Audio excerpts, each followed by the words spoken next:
I've been invited along today by the Essex Employment and Skills Board to talk about Internet of Things, artificial intelligence and big data. As I'm sure you can appreciate, these are big subjects of their own, so we could have 3 separate talks about these, but what I'm hoping to do is give you an overview as to what they are and how they're already entering lives, the opportunities that are there, and actually what's going on in the market. IoT. So we've had our data, and we know that there's lots generated and that there's value in that data. AI is actually helping people to make sense of that data and the different technologies and tools available and realizations on that side. Definition of it was adding digital inputs and outputs to physical things. And if you want to get even less technical, it's adding communications to physical things. And a question that sort of pops into your head at first is why, but I can hopefully start to show you some of the benefits of what's happening. One of the big things is to obviously get more information from objects that are around us. So take, for example, the humble doorbell. Its primary function was just to let you know that someone's there. But actually, IoT examples that have now started to come into the home are such as like the Nest smart doorbell. So yeah, this still lets you know that someone's there, but it also has a camera on it so you can see who's there, and using a bit of the technology that I showed you on here can start to identify who's at the door. You know, it's a matter of opinion where you feel you need this in your lives, but I guess the point to take away is that it's adding value and information from objects that otherwise wouldn't generate this information. Another example of IoT in the home is Hive, which is a British gas company, and actually a project I was involved with when it was Alert Me in Cambridge. They started off with a smart thermostat, so a bit like the Nest side of things, where you can control your temperature when you're out of the home, but has grown into a whole suite of products. So we've got things like door sensors, and so you can put these on perhaps your front or back door and it will alert you whether they're open or shut. Smart plugs, so not only can you monitor what something, the power something's drawing, but also remotely turn it on or off. These are all quite high level IoT examples, but it's where you would have had a traditional security system that just has a simple whether the door's been open or whether someone's moved in there but no context for them, then value's been added to those by offering different functionality and features. By 2020, there's projected to be 200 billion smart devices out in the world. Where are all these new sensors and applications going to come from? Because we're not all going to want smart doorbells, we're not all going to want things in the home.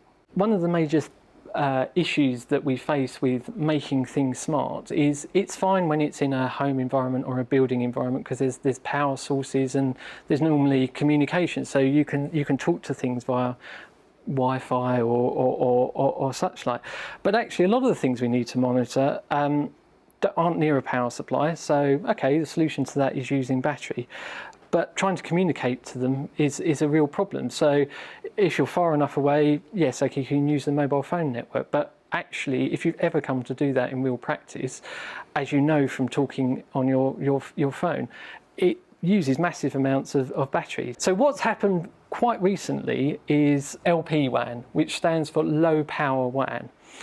And the idea behind this technology is to enable communication, not very high data rate, but over long distances, that 1 enables you to run things off a battery for a long while, 2 enables you to communicate for quite a range, and 2 of the most hot topic LPWAN technologies out there at the moment are Sigfox and LoRaWAN. Sigfox is being rolled out up and down the country. It's being installed on huge masts to cover citywide areas, and you send small bits of data to it. And when I mean small, I mean sort of text message size data. No pictures, no video, nothing like that.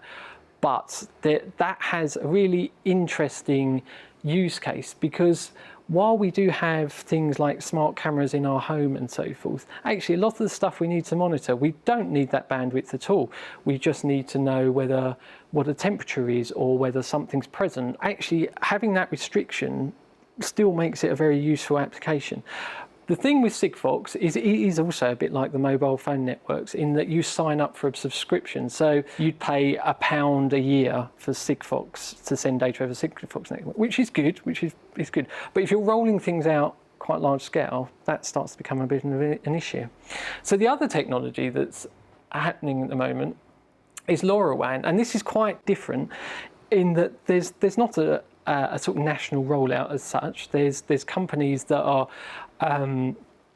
adding LoRaWAN signals to places, but it's actually free to use. It's still the same data rate. One of the big initiatives behind that is someone called the Things Network. People set up their gateways, perhaps in their home, and broadcast this LoRaWAN technology for anything to use. And because it's all low data rate, it's not going to affect your broadband contract. And actually, I have a LoRaWAN gateway here. So this is it. So you'd have one of these in your home or in your business. It's got suckers on the back of it, so it sticks up to your window. And you know with your Wi-Fi router that it probably covers your house. So that's pretty good, perhaps, 5-10 meters. So these cover 10 kilometers.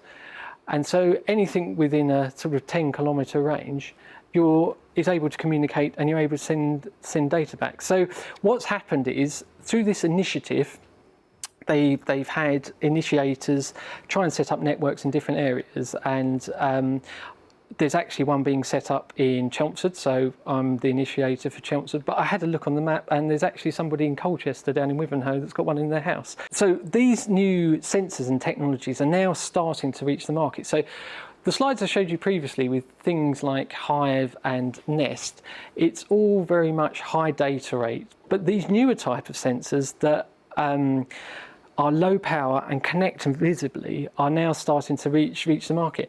Behringer is a very interesting case. So this is a company in Edinburgh that I work directly with, and so they've built a sensor that learns how people use the space within an area. It tracks air quality, temperature, and light, and collates all this information from your building to start to give you more information about what's going on. So whether, if we go back to the education setting, whether the actual room is at a good temperature, good light levels for people to learn, whether the space is being utilised properly. So for the NHS, that's really important because a huge amount of their budget goes on facilities and how the building is being utilised and stuff. And if these sensors are able to tell them, well, actually, no one's used that wing, that's a drain on the NHS budget that could be reconciled in, okay, not having all the heating conditions around that side, or actually reconfiguring things and you don't need that area of the hospital space. Another one that's been in the news lately is LeakBot. This basically fits inside your home by the stopcock and cleverly measures both air and water temperatures in your home. And the theory behind it is if you have a leak in your house, the stopcock will continually draw cold water because it's leaking out. And this device then alerts you to you've got a leak. It's another example of using low power WAN technologies to communicate. So again, you put it into the home, you don't connect it to your Wi-Fi, it connects automatically, but then it starts to do some clever things as well. So if it detects a leak, it can also suggest ways to minimize the leak and call services on that side of things. But then you can also collate the data that can be used by the water companies to start to get an idea of leak maps and what's happening in an area. So this gives an example of a sort of IoT application where the water board know what's happening up to their pumping stations, but past that they don't have any idea of what's going on there with their networks. For me though, I think really it's the combining it and the integration that provides us with the biggest benefits and ways of doing things. So IoT allows us to monitor in much finer detail with the low power WAN technologies, we're able to put sensors on all different kinds of things and start to monitor them in clever ways. And okay, there's equipment that you might find in your home that's useful, like being able to control your thermostat and so forth. But I think the next generation of stuff is actually going to bring some really interesting advantages. Let's take planning, for example. So road planning. So at the moment, we put these strips across the roads, and we sort of have simple traffic counts. And really the goal of planning is trying to, traffic planning is trying to efficiently move people around while effectively using the space. But are we really going to get that level of granularity by having strips just placed in the road? So this is a smart bike light, not normally associated with city planning, but it does some clever things that can allow city planning. So these will automatically flash brighter and faster at moments of risk. So when the cyclist approaches a junction or filtering traffic, the light flashes from the bike lamps increases to let people know that they're there. But the interesting part is it also detects road issues and poor quality cycling conditions and traffic build-up. And this data is all gathered together onto a central map, which is then given to councils. And they're able to now build up an idea of road conditions and how traffic, bikes, bear in mind, flows through the city. This is just an example on bikes, but it really doesn't take much imagination for Ford or someone to put a small box in their car, and immediately you start to have far better planning and understanding of what's going on, and that can help traffic issues, that can help pollution issues, all by combining those technologies.